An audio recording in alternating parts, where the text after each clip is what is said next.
அஸ்ஸலாமு அலைக்கும் வரஹ்மத்துல்லாஹி வபரகாத்துஹு. அன்பார்ந்த அனைத்து உறவுகளுக்கும் இனிய இரவு வணக்கம்.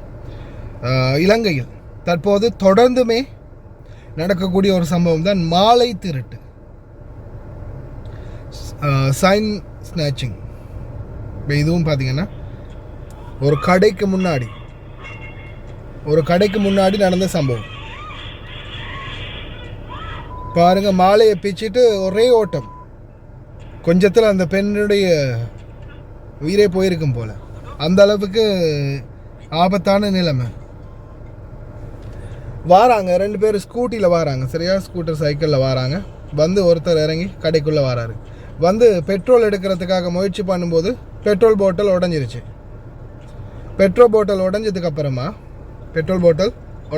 உடஞ்சதுக்கப்புறமா அந்த இடத்துல வந்து இந்த நபர் வந்து அந்த உடஞ்ச ஓடுகளை வந்து பொட்டலுடைய ஓடர்களை வந்து அந்த அகற்றிக்கிட்டு இருக்கிறார் அந்த குப்பை டஸ்ட்பினில்.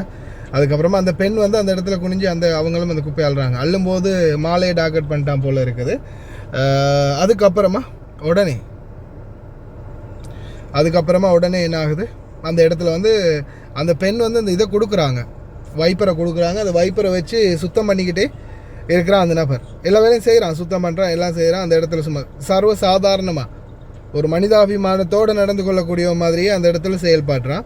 கடைசியில் என்ன ஆகுதுன்னு பாருங்கள். இந்த பணத்தை எடுத்துகிட்டு வரான் அப்படின்னு போய் பணத்தை எடுத்துகிட்டு வரான். மற்றவன் பைக்கில் ரெடியாக இருக்கிறான்.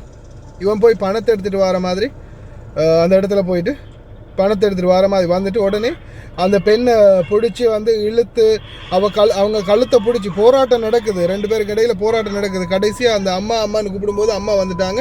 ஆனால் கடைசியாக மாலையை பிச்சுட்டு ஓடிட்டான். மாலையை எடுத்துகிட்டு ஓடிட்டான். அதுதான் நடந்திருக்குது. ஏன்னா ஒரு காலத்தில் மாலை இல்லாட்டியும், ஒரு நகை இல்லாட்டியும், ஒரு தங்கம் மாதிரியான ஒரு ரோல்கட் நகையை சரி போட்டுட்டு போகணும் அப்படின்ற ஒரு சூழல் இருந்துச்சு. இப்போ தங்கமே இருந்தாலும் ரோட்டில் தெரிகிறதுக்கு போட்டுட்டு போகக்கூடாது அப்படின்ற சூழல் இப்போ உருவாகி இருக்குது.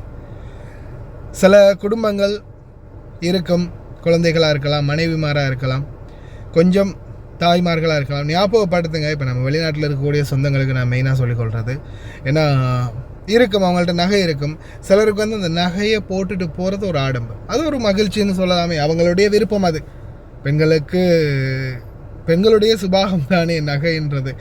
அப்போ அவங்க வந்து நிறைய பேர் வந்து அந்த நகை நம்மள்ட்ட இருக்குதேன்னு காட்டிக்கிற மாதிரி வெளியில் போட்டு போகிறது அது எப்பயுமே உள்ள வழக்கம்.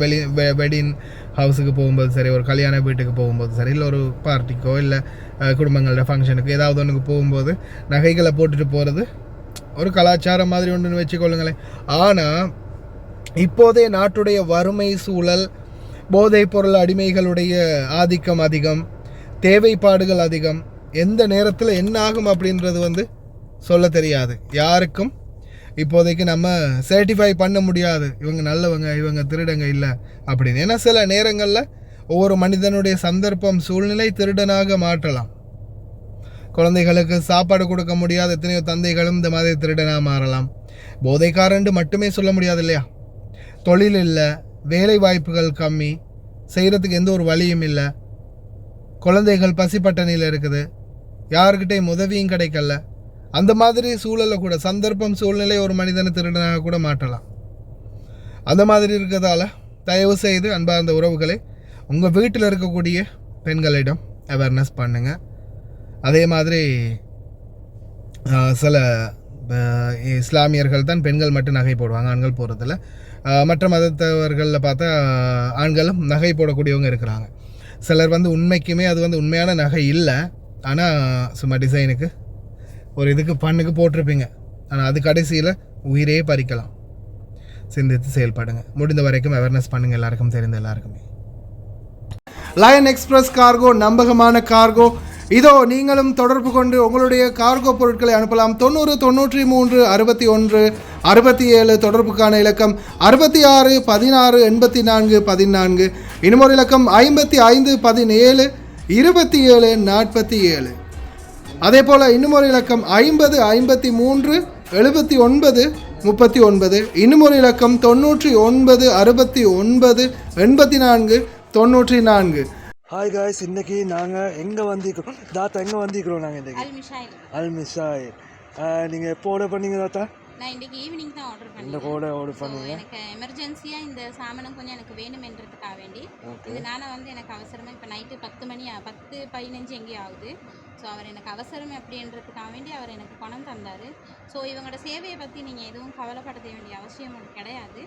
அவங்க சொன்ன டைமுக்கு எங்களுக்கு எமர்ஜென்சியாக தேவைன்னு சொன்னால் அந்த டைமுக்கு அவங்க எல்லா சாமானத்தையும் கொண்டு எங்கள்கிட்ட ஒப்படைச்சிடுவாங்க. ஸோ கைஸ், நீங்களாக இருந்தாலும் தாராளமாக எந்த ஒரு பயமும் இல்லாமல் இவங்களோட கார்கோவாக இருக்கட்டும், கார்கோவும் இவங்க செய்கிறாங்க. ஸோ ஜெமியாவும் இவங்கக்கிட்ட இருக்குது, காகில் குக் சிட்டியும் ஒன்றும் இருக்குது. சாமானமும் நீங்கள் ஆர்டர் பண்ணலாம் தைரியமாக, எந்த ஒரு இதுவும் எதிர்பார்க்காம அவங்க சமூக சேவையை செஞ்சு முடிப்பாங்க. தேங்க்யூ ஸோ மச் தாத்தா. தேங்க்யூ. இந்த தாத்தாவோட ஆர்டர் வந்து இதுதான். நீங்களும் ஒரு 20 கேடிக்கு மேலே ஆர்டர் பண்ணிங்கன்னா நீங்கள் எங்கே இருந்தாலும் பிரச்சனை இல்லை, உங்களோட வீட்டுக்கே வந்து டெலிவரி பண்ணி தருவோம். இன்ஷா அல்லாஹ் இன்னொரு வீடியோவில் சந்திப்போம். Thank you, bye bye.